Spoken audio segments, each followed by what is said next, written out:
Friends, मैं फरीदा, आप देख रहे समाज की खबरें हिंदी टीवी न्यूज। आइए देखते हैं आज की बड़ी खबरें। महाविकास आघाडीने पोलिसांची परवानगी नाकारून त्या ठिकाणी आंदोलन केलेलं आहे। पोलिसांची परवानगी नसताना देखील त्यांचं आंदोलन आता सुरू आहे। खरं म्हणजे मी सांगतो, एक खरं तर छत्रपती शिवाजी महाराज हे आमच्यासाठी दैवत आहे, महाराष्ट्रासाठी दैवत आहे, देशाला दिशा देणारं एक मोठं महान व्यक्तिमत्व छत्रपती शिवाजी महाराजांच्या रूपाने आपण पाहिलेलं आहे। आता दुर्घटना झाली ही तर दुर्दैवी बाब आहे की तो पुतळा आपला पडला, ते दुर्दैव आहे।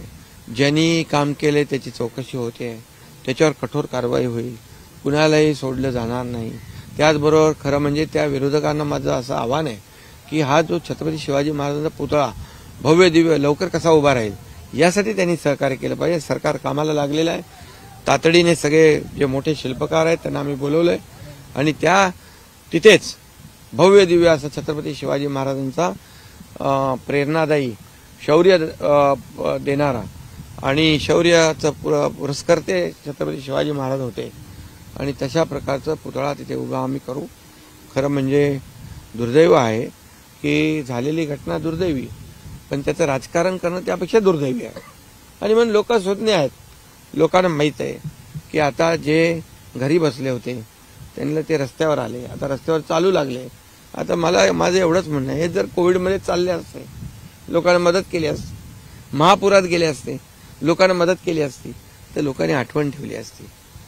इर्शाळवाडीत गेले असते गड चढून, तर लोकांनी आठवण ठेवली असती। हे आता हे सगळं राजकारण आहे आणि आता रस्त्यावर आले, जनता देखील सुज्ञ आहे, येणाऱ्या निवडणुकीत त्यांना रस्त्यावरच आणेल आणि कायमचं घरी बसवेल।